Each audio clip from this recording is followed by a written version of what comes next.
Hello, it's 9 p.m. in RTD. It's time to English New Edition. For tonight headlines, we have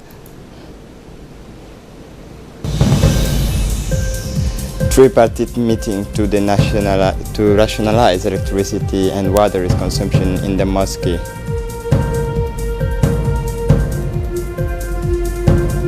For the international scene, at least 52 detainees killed in a prison in northern Brazil. Welcome to our newsroom. A tripartite meeting was held yesterday in the meeting room of the Ministry of Budget. This meeting brought together on the same table three ministerial departments, namely the Ministry of Waqf, the Ministry of Budget, and the Ministry of Energy. On the agenda is how to rationalize and standardize our mosque in their energy and water consumption. The three ministers, respectively, Mumin Hassan Barre of Waqf, Abdul Karim Aden, Chair of Budget, and Yunus Ali Gedi of Energy, met to set up a tripartite joint commission is composed in particular of officials from their ministries to carry out this mission. In this was the Minister of Energy, Yunus Ali Gedi, indicate that his department is ready to bring the necessary expertise for a good control of electric energy in our mosque in order to avoid an overconsumption of energy is what is a shortfall for the state coffers.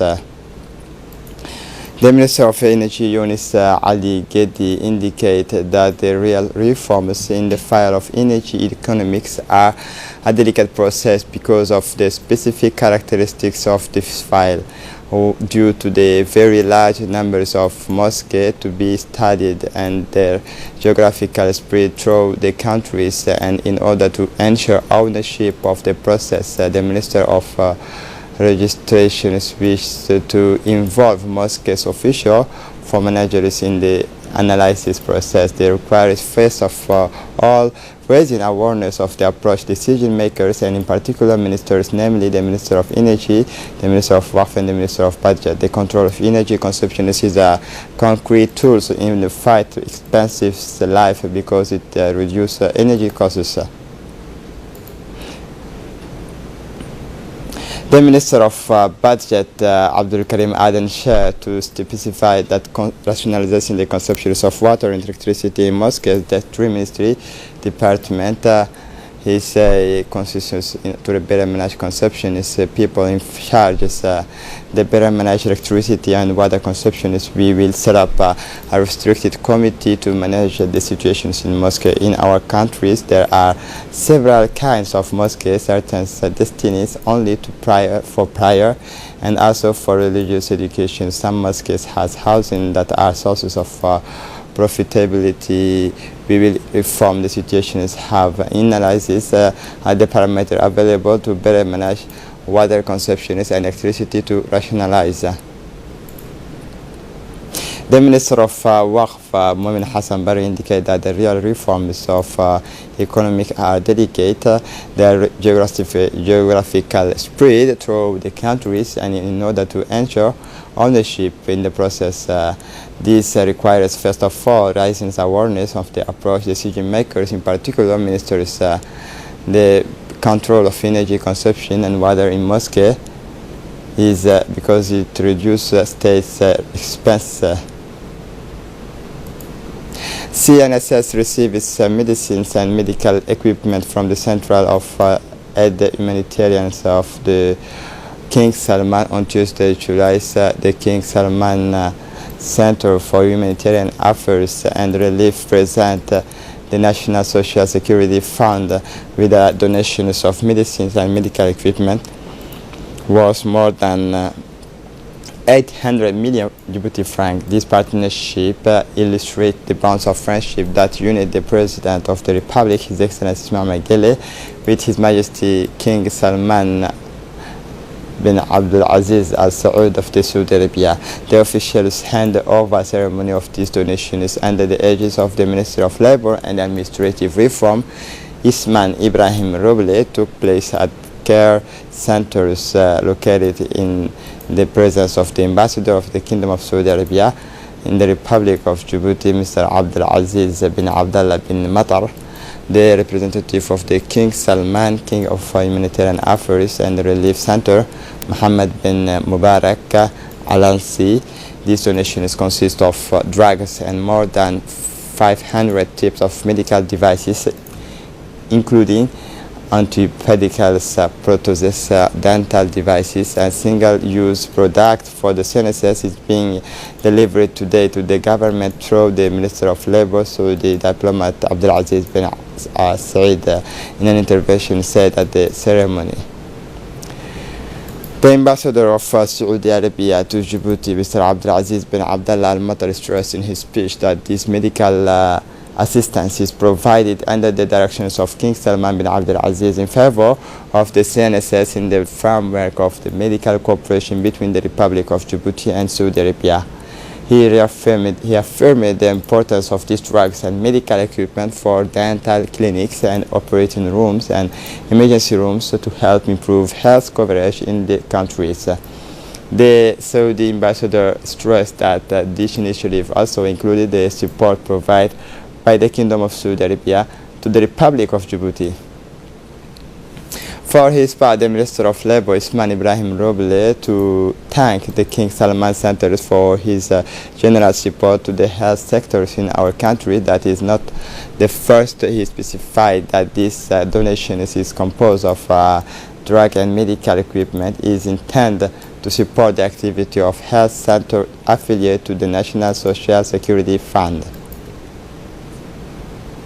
The Secretary of State for Youth and Sports, His Excellency Hassan Mohammed Kamel, received this morning in his ministerial cabinet Ms. Fardousa Moussaïgue, elected Vice President of the Associations of African National Olympic Committee, accompanied by the President of the Olympic Committee, Ms. Aisha Garad Ali, the Secretary General of the Committee, Faisal Abdurrahman, and after welcoming the participant, the Secretary of State, surrounded by his close collaborator, in this case Mr. Abdullah Hassan Arre, the Director of Sports, Abshir Ali Hassan, expressed his satisfaction at the elections of the young Djiboutians as on the top members of the crucial associations in order to give a new impetus to the development of national Olympic sports. In addition, the Minister welcomed the rise of Djibouti's women in international forums, so noting that we already have Djiboutians in the International Olympic Committee, Ms. Aisha Grad Ali and Ms. Fardousa Moussaïgue, chosen as the first ACNOA Vice President. MENFOP Secretary General Mohammed Abdallah Mahyu presided this morning over a ceremony to hand over members' book and signs of protocol for young entrepreneurs from the CMA Micro Business Incubation Center. The ceremony took place at MENFOP headquarters in the presence of the ETPF Director General Mr. Abdul Qadir Hamed, the CFF Director General Ms. Aisha Farah, Senior FP officials, and representative of the Ministry of Social Affairs Solidarity, as well as U.S. officials, member of the Young, and the group Young Entrepreneurs also took part in this meeting. During the ceremony, the Secretary General Mr. Mohammed Abdallah Mahyoub explained at length the ambitions of the Micro Business Incubation Center, where entrepreneurs can benefit from many advantages, including training. He congratulated the young incubated for their commitment to this entrepreneurial voice.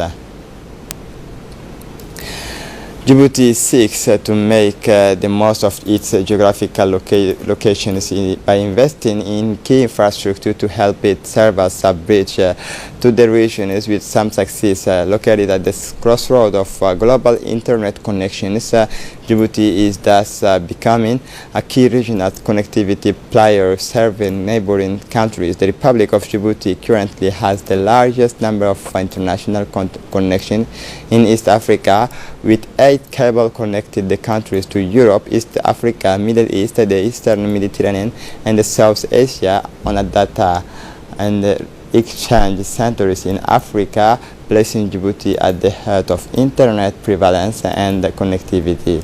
Djibouti, through its telecommunication operator Djibouti Telecom, has initiated their project, which consists of the implementation of a submarine fiber optic communications cable linking the country on the east coast of Africa. This DAR project is dedicated to increase the level of connectivity of regional optical fiber. Its objectives is to ensure multiple and secure access and heavy traffic between the region's various strong points in the interconnected networks. As part of the programs to promote and protect human rights, salam, and the fight against genital mutilations, several awareness-raising sessions were held in the greater suburb of Balbala. These sessions are organized by the Balbala Community Management Committee, namely the Balbala 12 and Pikadus district, and Hayable has since the participant of a large populations of these districts, including representative of the youth leader, women associations in the district. Several teams related to the right of children to the promotions of human rights and the fight against have been addressed, the refusals of for young girls and to fight against drug.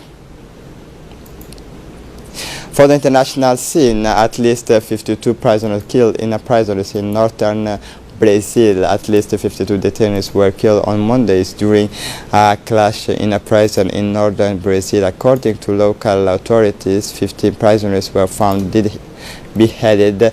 The mutiny that began at around 7 a.m. local time at the Atlantic Regional Recovery Centers in Altamira, Para-state in the heart of the Amazon rainforest, ended in the late mornings. A clash between members of the rival factions is at the origin of bloodless spokeswoman for the para-penitentiary system said.